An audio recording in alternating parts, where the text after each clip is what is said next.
Welcome to మనం TV. నేను మీ అని చిట్టిల మేరిమిట మోసాలు సొంత వాచ్మెన్నే మోసం చేసిన తరహా అయితే హైదరాబాద్లో అయితే చోటు చేసుకుంది. మూసాపేటలోనే శ్రీకృష్ణ సాయి అపార్ట్మెంట్లో అయితే వాచ్మెన్ దగ్గర చిట్టీల పేరు మీద దాదాపుగా కొన్ని లక్షలు అయితే తీసేసుకొని మళ్ళీ తిరిగి అయిన పరిస్థితి అయితే కనబడింది. మనస్తాపానికి చెందిన ఆ వాచ్మెన్ ఎవరైతే ఉన్నారో ఈరోజు అయితే సూసైడ్ చేసుకున్నారో. ఒకసారి అయితే వాళ్ళ ఫ్యామిలీ మెంబర్స్ ఒకసారి మాట్లాడడం.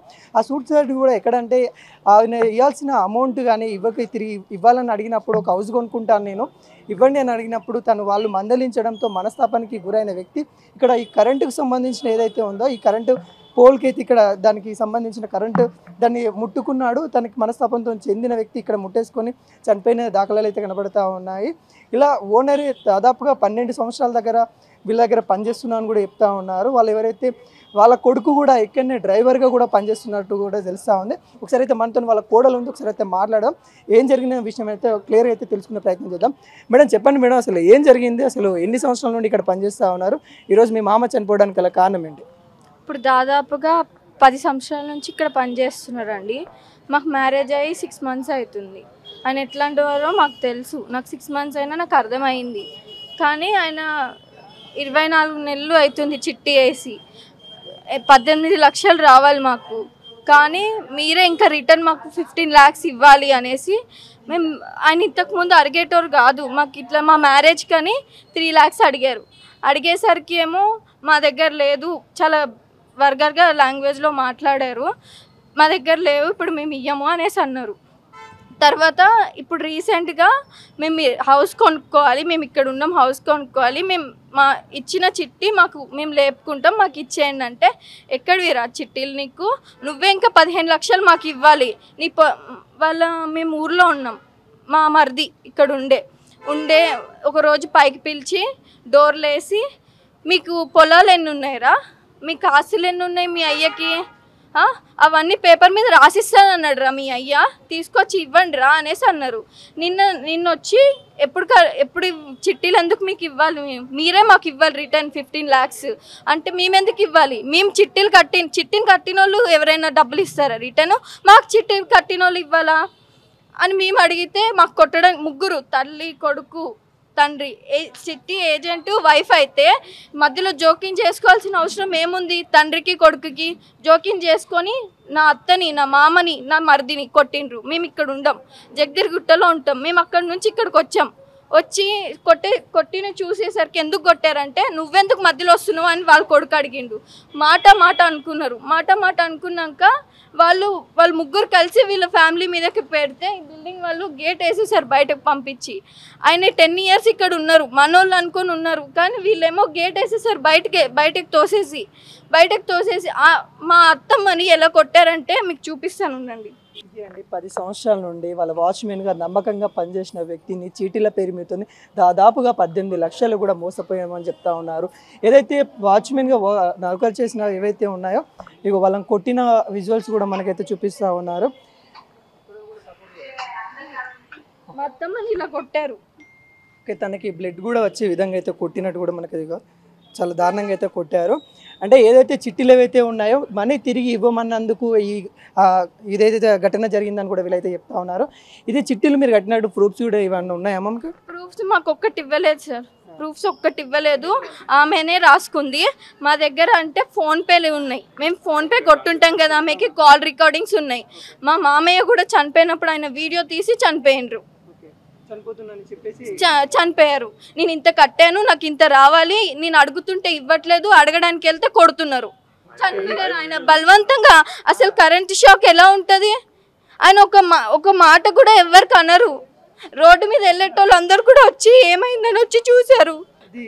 ఇక్కడ ఉన్న విషాద గాయాలు అయితే ఇక్కడైతే మూసాపేటలో అయితే జరుగుతూ ఉంది. నిజంగా ఇక్కడ కరెంటు తీగ నిజంగా ఏదైతే నమ్మకస్తుగా పనిచేసిన వ్యక్తి ఈరోజు తన మీద 10 సంవత్సరాల నమ్మకం ఉంది. ఈరోజు నేను నమ్మకం పెట్టుకున్న ఓనరు ఈరోజు ఈ విధంగా చేయడము, ఈ విషయం బయటికి తెలిస్తే నాకున్న ఎవరన్నా ఏమన్నా అనుకుంటారేమో అని మనస్తాపానికి గురైన వ్యక్తి ఈరోజు అయితే సూసైడ్ చేసుకున్నారు. వాళ్ళ భార్య వాళ్ళ పిల్లలను కూడా కొట్టినలాని కూడా వాళ్ళైతే చెప్తా ఉన్నారు. మరికొంతమందితో అయితే మాట్లాడితే చెప్పండి, ఆయన ఎలాంటి వారు? అసలు ఈ రోజున ఆయన చనిపోవడానికి గల మేము వెళ్తున్నా కూడా పిలిచి మరి పలకరించి అన్నీ చేసేవారు. ఆయన ఇట్లా చేసుకోవడం అంటే నిజంగా చెప్పాలి కూడా ఆయన ఆత్మాభిమానం దెబ్బతిన్నది, దానివల్లనే చనిపోయాడు. రాత్రి కొట్టారంట, దానికోసమే ఆయన ఇదైపోయాడు. నిజంగా చెప్పు మేడం, ఇప్పుడు చనిపోయిన తర్వాత కానీ వాళ్ళ మీ ఇక్కడ ఇంటి ఓనర్స్ కానీ ఏమన్నారు? ఇప్పటికైనా మాట్లాడారా? ఎవ్వరు రాలేదు సార్, ఎవ్వరు రాలేదు, ఎవ్వరు సపోర్ట్ కూడా లేదు ఇక్కడ. మా మామయ్య అక్కడ చనిపోతే నైట్ వచ్చి కొట్టిన మనిషి కారు వేసుకొని వెళ్ళిపోయాడు సార్ అక్కడ నుంచి. ఆ ఓనర్ కూడా వచ్చారు. ఎందుకు వచ్చారు? అభిమానం ఉన్నది కాబట్టి వచ్చారు. ఆ బిల్డింగ్ సెక్యూరిటీ వాళ్ళు వచ్చారు సార్, సెక్యూరిటీ వాళ్ళు వచ్చారు, ఎక్కడెక్కడ ఉన్న వాళ్ళు వచ్చారు, చిట్టి కట్టిన వాళ్ళు చూసి కూడా ఇట్లా వెళ్ళిపోయారు సార్. చనిపోతుండే చూసి చనిపోయారు, చనిపోయినాక కూడా ఎవరు మాట్లాడలేదు. చేయడానికి పోలీసులు వచ్చారండి. కనీసానికి పాస్వర్డ్ నెంబర్ కూడా తెలియదంట వాళ్ళకి. మళ్ళా వాచ్మెన్ వాళ్ళకి తెలుసు అని చెప్పి వాళ్ళు చెప్పారు. మళ్ళా ఒక ఆయన ఫస్ట్ ఫ్లోర్లో ఉన్నాడు, ఆయనకు పిలిస్తే మళ్ళీ ఆయన వచ్చి చెప్పిండు పాస్వర్డ్. ఆ పాస్వర్డ్ కూడా వాళ్ళకి తెలియదా? సీసీ కెమెరా పాస్వర్డ్లు కూడా తెలియదా? నైట్ కొట్టినారంట కదా, అది మాకు చూడాలంటే ఎట్లా? ఇప్పుడు ఎవరైనా ఎంక్వైరీకి వస్తారు, ఎట్లా? ఇన్ని కెమెరాలు ఉండి కనీసానికి పాస్వర్డ్ తెలియకుండా ఎలా ఉంటుందండి అపార్ట్మెంట్ అన్నప్పుడు? ఇది బిల్డింగ్ ఇది చేసే వాళ్ళు ఉంటారు కదా, వాళ్ళకు కూడా తెలియదా? అంటే వాళ్ళు కావాలనే దాయాలని చూస్తూ ఉన్నారంటారా? ఏమో అట్లానే అనిపించింది మాకు. కనీసం పాస్వర్డ్ చెప్పమంటే చెప్పనికి లేదంటే ఇప్పుడు అంతే కదండి. వాళ్ళే సపోర్ట్ చేసుకుంటున్నారు సార్. నిన్న మాకు లేడీస్ మీద చేయి పడగానే మేము కంప్లైంట్ ఇచ్చినాం. మెయింటైనింగ్ చేసే వాళ్ళు ఉంటారా? మాకు తెలియదు ఎవరో అంట. మెయింటైనింగ్ చేసే వాళ్ళు కూడా తెలియదు అంట. మరి ఇంత సెక్యూరిటీ లేకుండా ఉంటారు అపార్ట్మెంట్ లో? నిన్న లేడీస్ మీద చేయి పడగానే మేము వెంటనే పోలీస్ కంప్లైంట్ ఇచ్చాం. పోలీస్ వాళ్ళు వచ్చారు, మాకు లేడీస్ మీద చేయి పడింది, మమ్మల్ని బయటకు గెంటేస్తున్నారు మేము న్యాయం అడుగుతుంటే అని అంటే, పొద్దున మాట్లాడదామని వేరే పక్కన ఫ్లాట్ అతను వచ్చి ఏం కొట్టలేదు, ఏం జరగలేదని వాళ్ళకే సపోర్ట్ చేస్తున్నారు సార్. ఆయన ఏమో పోలీస్ వాళ్ళు వెళ్ళిపోయారు పొద్దున మాట్లాడుకుందామని. కనీసానికి ఇప్పటికి కూడా మేము ఇంత మంది ఉన్నా వాళ్ళు వస్తున్నారు పోతున్నారు కానీ బిల్డింగ్ లొక్కలు దిగలేదండి. అంటే 10 సంవత్సరాల వాచ్మెన్ అంతగానో తిరిగిండు, ఇంట్లో మనిషి లాగానే ఉన్నాడు, చేసిండు కదా సెక్యూరిటీ. కనీసం ఒక్కరన్నా ఆయన జోబిలో నుంచి కట్టేవాళ్ళు, కట్టేవాళ్ళు. ఆయనకి డబ్బుల గురించి కాదండి, పరువు పోయిందండి ఆయనకి. 10 సంవత్సరాల నుంచి ఆయన బిల్డింగ్ లో ఉన్నందుకు బయటేసి గేటేసి వాళ్ళ ఆవిడని వాళ్ళ కొడుకుని కొడితే ఎలా ఉంటుందండి ఆయన కళ్ళ ముందనే?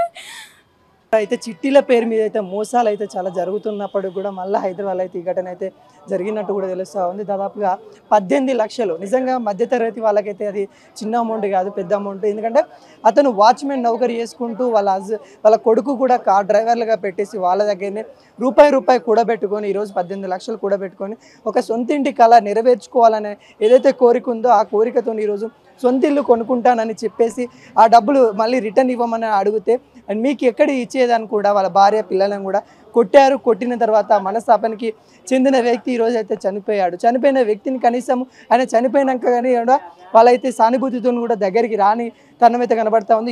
ఇప్పటికి కూడా వాళ్ళైతే పరారీలో ఉన్నట్టు కూడా మనకైతే పోలీసు వాళ్ళు అయితే చెప్తా ఉన్నారు. వాళ్ళు కూడా ఇప్పుడు దగ్గరలో కూడా లేరు, పరారీలో ఉన్నట్టు కూడా తెలుస్తూ ఉన్నారు. నిందితులు ఎవరైనా కానీ తగిన శిక్ష పడాలని కోరుకుంటూ